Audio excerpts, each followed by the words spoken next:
بسم اللہ الرحمن الرحیم۔ ناظرین اکرام، معلوم تو ہمیں بھی بہت تھا اور سب جانتے تھے، لیکن سابق وزیر اعظم شاہد خاقان عباسی نے یہ کہہ کر سب خاص و عوام کو وہ بات بتا دی ہے جو کھل کر کوئی کہہ نہیں پا رہا تھا۔ انہوں نے کہا کہ اب کی بار بھی، یعنی 29 نومبر سے پہلے بھی، سابق آرمی چیف جناب قمر جاوید باجوہ ایک بار پھر ایکسٹینشن کے حق میں تھے۔ وہ چاہتے تھے کہ میری مدت ملازمت میں مزید توسیع کی جائے، لیکن نواز شریف صاحب نہیں مانے اور میں بھی نہیں مانا۔ باقی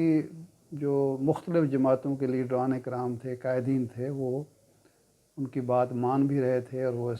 ان کے حق میں راہ بھی ہموار کر رہے تھے۔ جناب قمر جاوید باجوہ صاحب جب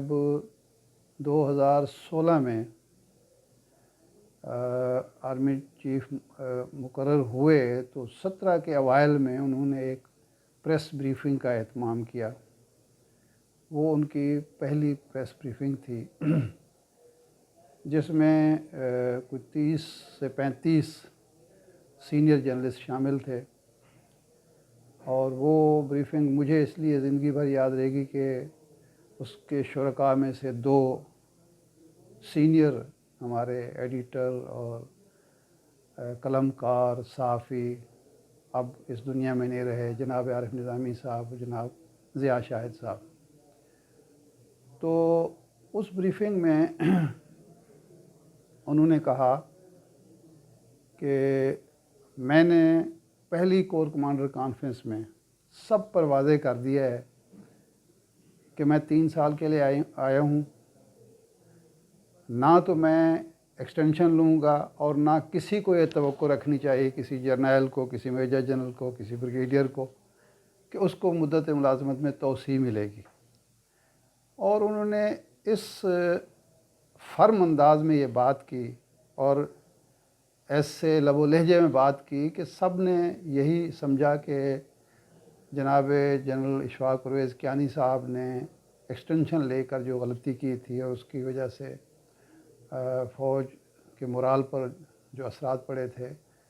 اس کے پیش نظر یہ آرمی چیف جو ہیں وہ کبھی بھی ایکسٹینشن نہیں لیں گے اور کسی کو دیں گے بھی نہیں۔ میں تو اس حد تک قائل ہوا ان کی بات سن کر کہ جب 2019 میں ان کی ریٹائرمنٹ کا سال تھا، وہ بعض دوستوں نے ذکر کیا کہ وہ ایکسٹینشن لینا چاہتے ہیں، تو میں نے کہا کہ سوال ہی پیدا نہیں ہوتا، اور شکر ہے کہ میں نے کوئی شرط نہیں لگائی۔ بعض دوست کہتے تھے کہ شرط لگا لیں وہ ایکسٹینشن لے کے، تو میں کہتا شرط تو خیر میں نہیں لگاتا کبھی بھی، ویسے بھی شرط لگانا حرام ہے، لیکن مجھے یقین ہے کہ سپہ سالار 36 یا 35 صحافیوں کے سامنے اتنا بڑا دعویٰ نہیں کر سکتا۔ لیکن پھر عمران خان صاحب نے اگست 19 میں ان کو ایکسٹینشن دے دی، اور پھر بعد میں جب وہ ان کی ایکسٹینشن پر کیس چلا، آصف سعید کھوسہ صاحب نے اس کو ایک قانونی ایشو بنایا، تو اس ایکسٹینشن کو قانون قرار دلوانے کے لیے جو باجوہ صاحب نے کوششیں کیں، جو دباؤ عدلیہ پر ڈالا گیا، جو سیاسی جماعتوں پر ڈالا گیا، وہ بھی سب کے سامنے۔ حد یہ ہے کہ میاں نواز شریف صاحب جو ہمیشہ ایکسٹینشن کے مخالف رہے ہیں، انہوں نے بھی اپنی جماعت سے کہا کہ چپ کر کے ووٹ ڈال دیں، اور بعد میں خواجہ آصف نے برملا یہ بات کہی کہ میں کون تھا کسی کو قائل کرنے والا، یہ میاں صاحب کا حکم تھا، ہم نے اس کی تعمیل کی۔ اور یہ جو سب سے بڑے سول بالادستی کے علمبردار ہیں جناب رضا ربانی صاحب، انہوں نے بھی کوئی لیت و لال کیے بغیر اس ایکسٹینشن کے حق میں ووٹ ڈالا۔ صرف ایک شخص نے ووٹ نہیں دیا اور اس کا نام پرویز رشید تھا۔ وہ قابل قدر بات ہے ان کی، قابل قدر ایک نظریاتی فیصلہ تھا جس کا احترام ہونا چاہیے اور جس کو یاد رکھا جانا چاہیے۔ تو وہ ایکسٹینشن انہوں نے لے لی، اور اس کے بعد پھر اب 2022 میں پھر انہوں نے کوشش کی، پھر انہوں نے اس بڑے پینترے بدلے، عمران خان کو پیغام بھجوائے، شہباز شریف صاحب کو اتنا مجبور کر دیا گیا کہ وہ بڑے میاں صاحب میاں نواز شریف صاحب کے انکار کے بعد ایئرپورٹ روانہ ہو گئے، تو ان کو پھر فون کر کے کہا گیا کہ واپس جائیں، اور وہ واپس گئے، اور پھر وہ منت ترلے 2 دن کرتے رہے کہ جناب مان جائیں، تو لیکن بڑے میاں صاحب نہیں مانے، اور پھر جناب قمر باجوہ صاحب کو ریٹائر ہونا پڑا۔ تو یہ ایک ذکر کرنا ضروری تھا کہ پہلے بھی انہوں نے ایکسٹینشن زور زبردستی سے حاصل کی، اور دوسری بار بھی وہ اس کے لیے خواہاں تھے لیکن وہ نہیں لے پائے۔ اچھا کیا جناب خاقان عباسی صاحب نے، شاہد خاقان عباسی صاحب نے یہ بات تشت بام کر دی، اور سب کو پتہ چل گیا کہ ستمبر، اکتوبر، نومبر کے مہینے میں یہاں کیا ہوتا رہا۔ جناب محترمہ مریم نواز صاحبہ نے آج اپنے کارکنوں سے ملاقات کے دوران عجیب و غریب بات کہی۔ انہوں نے کہا کہ یہ تو میری حکومت ہی نہیں ہے، میں تو اس حکومت کا حصہ ہی نہیں ہوں۔ جب کارکن نے کہا کہ یہ کیا بجٹ پر بجٹ آ رہا ہے، اور مہنگائی پر مہنگائی، اور اضافے پر اضافہ ہو رہا ہے، تو اس طرح تو مسلم لیگ تباہ ہو جائے گی،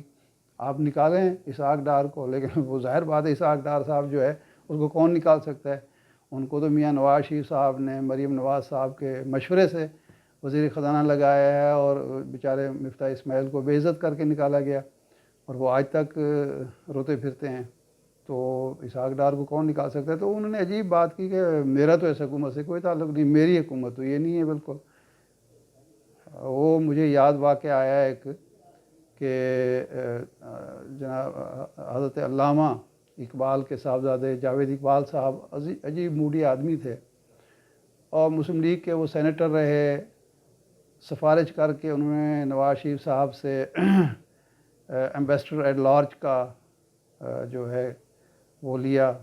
ٹیگ لگوایا اپنے آپ پہ تاکہ بیرون ملک سفر میں انہیں سہولت ہو۔ پھر وہ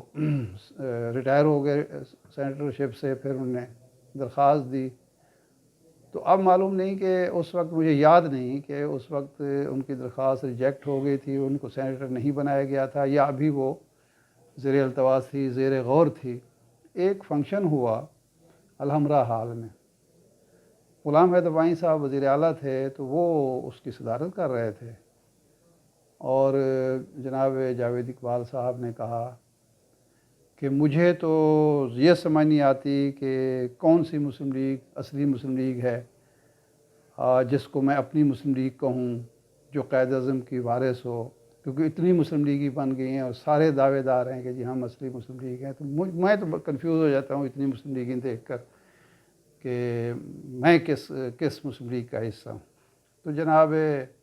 غلام حیدر وانی جب آئے، وہ ادھار رکھنے والے نہیں تھے، انہوں نے کہا کہ جسٹس جاوید اقبال صاحب آپ دانا آدمی ہیں، چیف جسٹس رہے، لاہور ہائی کورٹ کے، سپریم کورٹ کے جج رہے، آپ کو پریشان ہونے کی ضرورت کیا ہے؟ وہی اصلی مسلم لیگ ہے جس کے آپ سینیٹر تھے، وہی اصلی مسلم لیگ ہے جس کو آپ نے پھر ایک بار درخواست دی کہ مجھے سینیٹر بنایا جائے۔ تو اس کے علاوہ کون سی مسلم لیگ اصلی ہو سکتی ہے؟ آپ کنفیوز نہ ہوا کریں، وہی آپ کی مسلم لیگ ہے جس کے آپ درخواست گزار ہیں، اور وہی اصلی مسلم لیگ ہے اور قائد اعظم کی وارث ہے جس کے آپ سینیٹر رہ چکے ہیں۔ تو جاوید اقبال صاحب چپ ہو گئے، کیا کہتے۔ مریم نواز صاحبہ سے کسی نے عرض نہیں کیا کہ بی بی یہ حکومت اگر آپ کی نہیں ہے،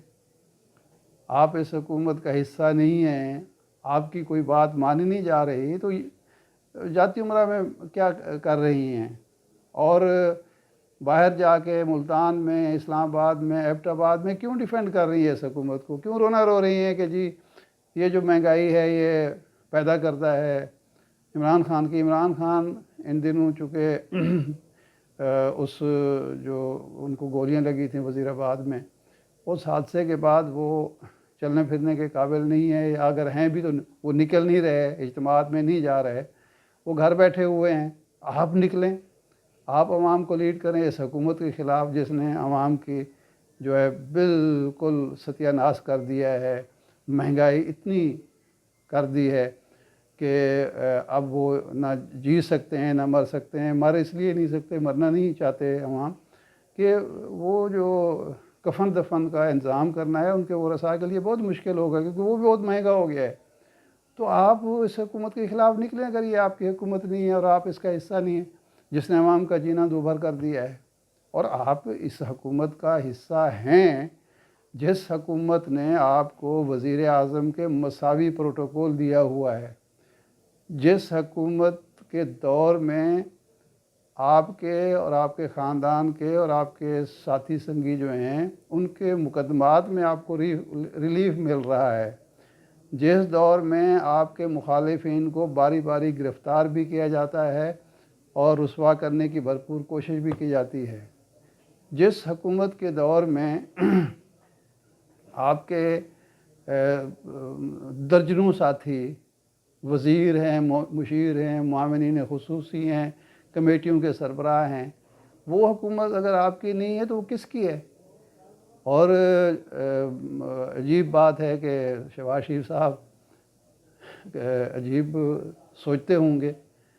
کہ کمال ہے کہ میری حکومت کو عمران خان تو حکومت نہیں مانتا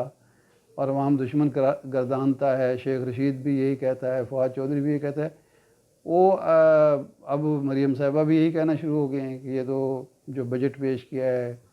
یہ عوام دشمن بجٹ ہے۔ تو اگر مریم صاحبہ سے بھی یہ سننا تھا تو اور کون سا دن رہ گیا ہے جس کا انتظار ہے جناب شہباز شریف صاحب کو،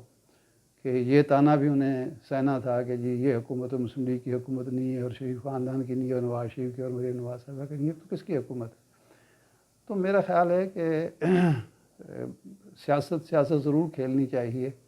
لیکن ایک تو عوام کی عقل و دانش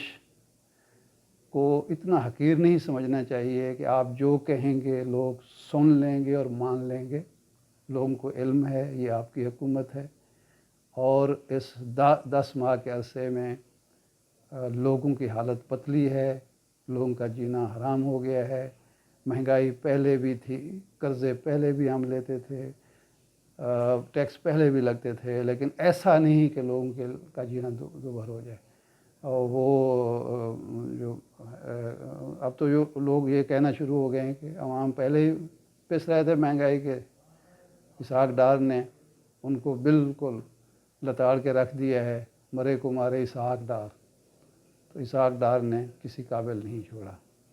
تو بہرحال مریم صاحبہ کو تسلیم کر لینا چاہیے کہ یہ ان کی حکومت ہے، اور جب وہ الیکشن میں جائیں گی تو لوگ ان سے سوال کریں گے اور ان کو جواب دینا پڑے گا،